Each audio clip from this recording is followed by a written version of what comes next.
From VOA Learning English, this is the Technology Report. Around the world, commuters in big cities spend a lot of time stuck in traffic. In America, Los Angeles and San Francisco tie for second place on the list of cities with the worst traffic. The Texas A&M University Transportation Institute says Washington, D.C. is in first place.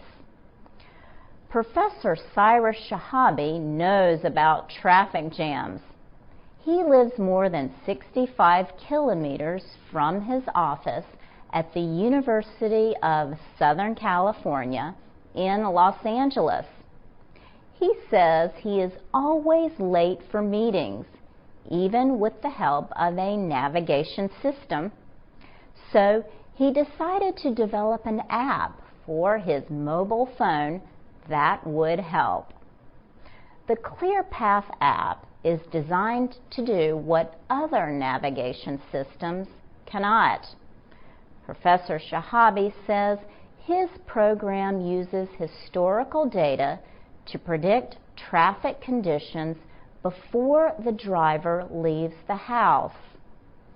The app uses traffic data gathered for more than 2 years from 9,000 sensors on the roads of Los Angeles. It also collects information on accidents. Cyrus Shahabi says his system does more than respond to current traffic conditions. With it, he says, a driver can enter what time he wants to leave on a specific date, and ClearPath will give the fastest route. It considers the entire road network, including streets and highways, before the driver begins his or her trip. A free ClearPath app for roads in Los Angeles is expected to be launched soon. In a year, the computer science professor says he hopes to have ClearPath available around the country and then in foreign countries after traffic data in other cities is collected. Cyrus Shahabi says he wants to get companies that already have navigation systems, such as Google and Apple, to use the new technology. For VOA Learning English, I'm Laurel Bowman. From VOA Learning English, this is the Technology Report in Special English. Every year, IBM chooses 5 new technologies that the company believes will change the world within the next 5 years. The list is called 5 in 5. IBM says it considers its own research and the new directions of society and business when identifying the technologies. This year, the list describes devices that will extend our 5 senses. Imagine looking for clothes online and touching your computer or smartphone to feel the cloth.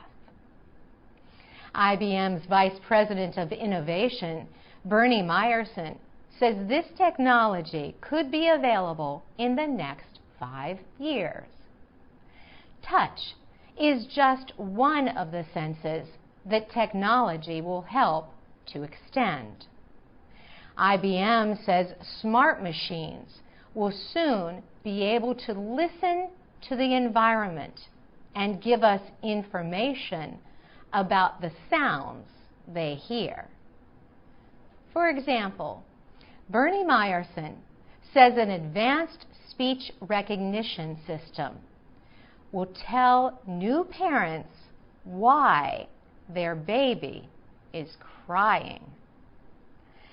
Smart machines will also help identify medical conditions.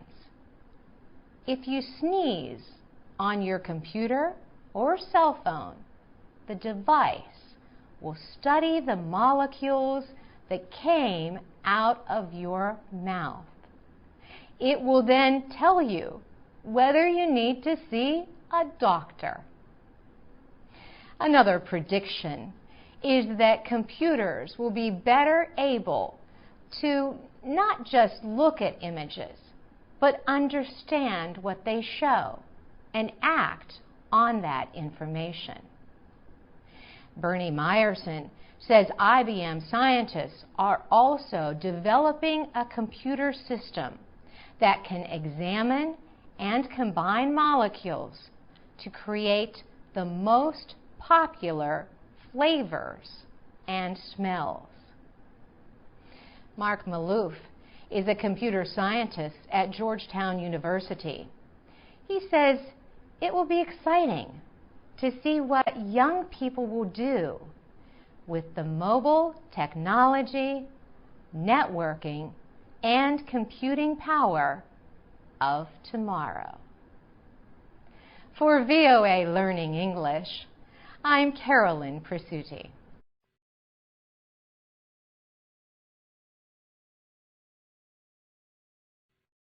VOA Learning English, this is the Technology Report. Vietnam has reported growth in its communications, information, and technology industries over the past 10 years. Vietnam's government has high hopes for the future. It wants the country to become a center for information technology services in the years to come. But experts say Vietnam must do more to deal with cybersecurity issues to capture its share of the knowledge economy. A major problem is malicious computer software known as malware.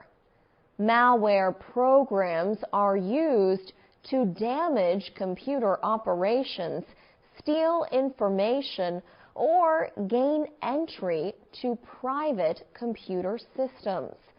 Michael Mudd is chairman of the Information Technology, Intellectual Property, and Telecommunications Committee at the American Chamber of Commerce. He says Vietnam is among the top 5 suppliers of malware and spam messages in the world.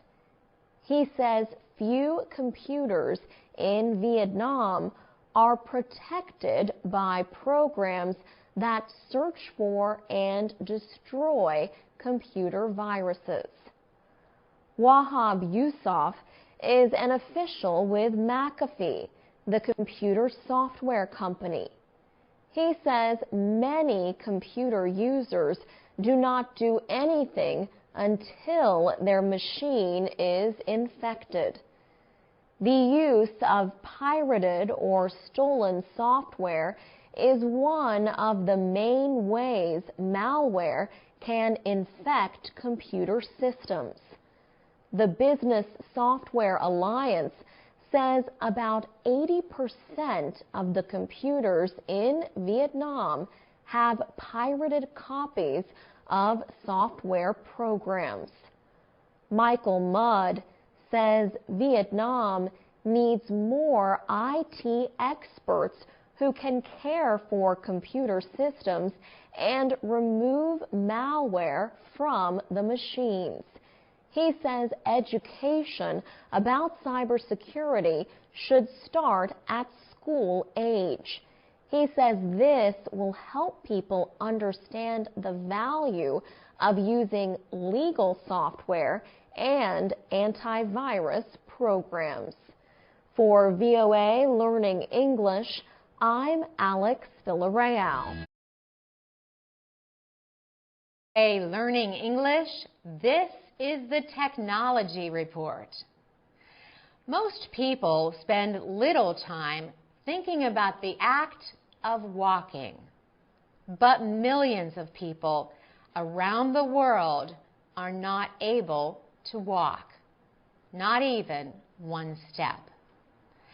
Now, a new wearable robot may change that. Bob Emilio leads a basketball team called the Freewheelers. His players are unable to walk. They use wheelchairs to move around. The Freewheelers play their games in eastern Pennsylvania. But recently, Bob Emilio did something he has not done in 26 years. Walk.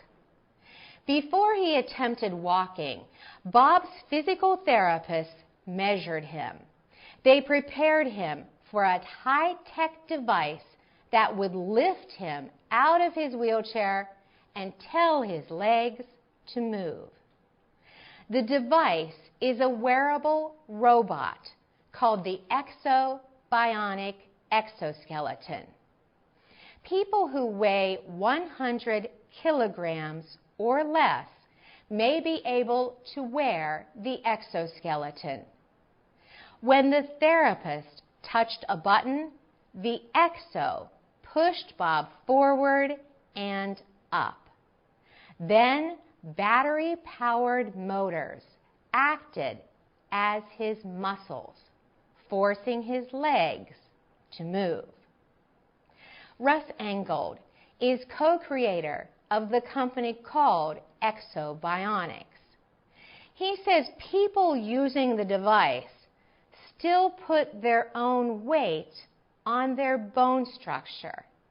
The exo, he says, only provides the ability to move. Kevin Olt already uses the device.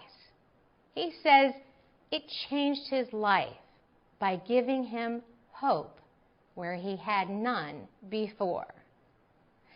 The company says everyone who is healthy and has permission from a doctor has walked the first time they wore the exoskeleton. After using the device, Bob Emilio was looking forward to his next walk with his daughter on the day she is to be married. For VOA Learning English, I'm Carolyn Presutti.